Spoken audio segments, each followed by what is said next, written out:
Hi, welcome back to the channel on the college process. Once again, I'm Ed from Principia Prep, and today we're going to be going over understanding when financial aid actually starts and which tax returns they'll ask you to use for your financial aid forms, as well as how prior works. But before we begin, if you are new to the channel and are looking for additional college content, please hit the subscription button down below. It will notify you when new videos do come out.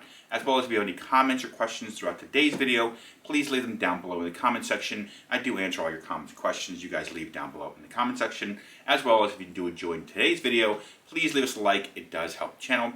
As well as once again for this year's senior class 21-22 academic year, we are still running the James Rush Memorial Scholarship. So if you want to be eligible for that, or if you want to help us increase the scholarship for this year's senior class of 21-22 academic year, all you need to do is watch in the description down below is a link for the video explaining how it works. As well as also down below in the description is the organization's Venmo, as well as our Buyers Coffee, if you want to help support the channel, allowing us to keep making these college videos for you guys out there. And all that being said, let's jump right into today's video, understanding when financial aid actually starts and which tax returns they'll ask you to use for your financial aid forms, as well as how prior works. Now, for those looking to plan ahead and get things in order, essentially, let's talk about when financial aid actually begins, the entire process, I guess you can call it. Now, right at the bat, the first time you can actually fill out forms for financial aid, whether it be the Fafsa form or the CSS Profile or the state form, is technically October 1st of senior year.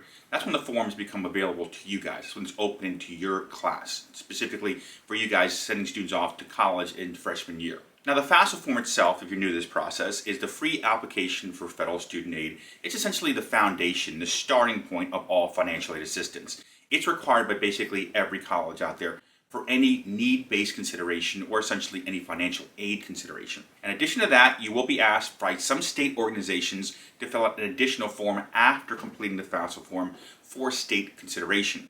Now, for the state forms, your student has to be staying in the state they reside in, basically going to a college there to be able to get state aid, by the way. So if you reside in a certain state and your student goes somewhere else, the state aid they get from that state will not follow them, by the way. The third form out there available for you guys to fill out, required by some colleges, not all of them, is the CSS Profile form. Now, the CSS Profile form stands for the College Scholarship Search.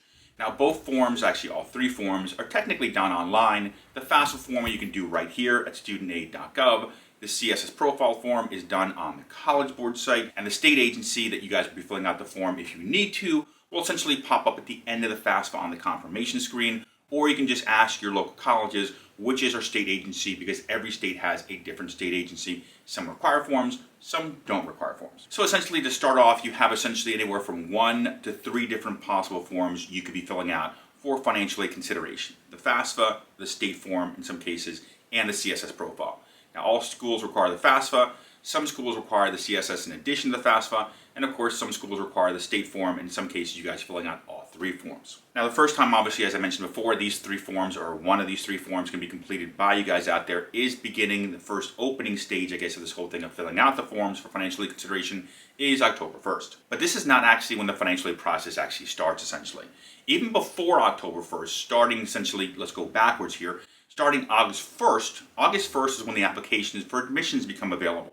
Essentially, the common application, the coalition, many state forms, as well as many institutional forms for admissions, that's when they become available. And all these forms nowadays, for whatever reason, are starting to ask this specific question. Do you intend to apply for need-based financial aid? Essentially, these forms are asking you before October 1st, are you even looking to do financial aid consideration? Are you even looking to apply for financial aid consideration? And many families may be wondering, why is an admission application asking us about financial aid consideration? And their answer is because it's now essentially a standard question. It's asked by everyone, by the way. But have no fear, don't worry about it, because the reality is that basically around 90% of schools don't care if you indicate, yes, we're going to be applying for financial aid assistance, need-based, or if you indicate no. Most schools don't care. 90% plus don't care. It's the few schools that do care. And if you want to get more insight about those schools and how they work, basically what you can do is watch this video here I created based on schools that are need-aware colleges. That video is down in the description down below. That's where the link is if you want to watch that video. It explains to you why some schools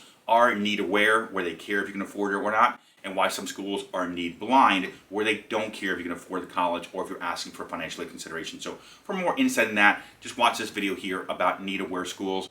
It's pretty in-depth about how they work, once again, in the description down below. So let's keep going backwards. So the form is for you guys to fill out in senior year, become available October 1st.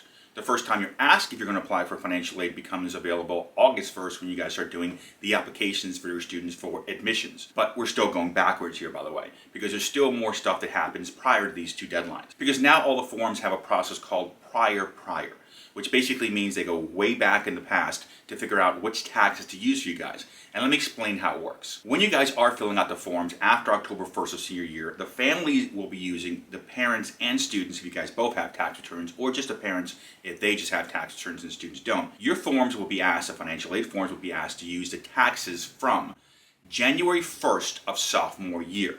So January 1st of sophomore year, that tax year, because everyone knows academic and tax years are different, they kind of fall in the middle of each other. So essentially the tax returns they'll be asking you for to fill out these forms, the ones that utilize to basically figure out if you can get any financial assistance, are between January 1st of sophomore year and December 31st of junior year. So the second half of sophomore year to the first half of junior year, these are the tax returns they use for you guys to figure out how much financial assistance you guys will need essentially. So essentially, if you're looking to do anything essentially from a financial aid point of view, let's call it, to basically prepare your student to be able to get financial assistance of any kind, especially if it's tax related in any way, you guys essentially have to start in freshman year figuring out what you want to do to get ready for essentially the start of sophomore year, to get ready to do this tax stuff for the next upcoming year, to get your stuff in line so when you have that tax return from sophomore year into junior year, that tax return basically puts in place the things you want to show the financial aid office, the school essentially, to obtain financial assistance.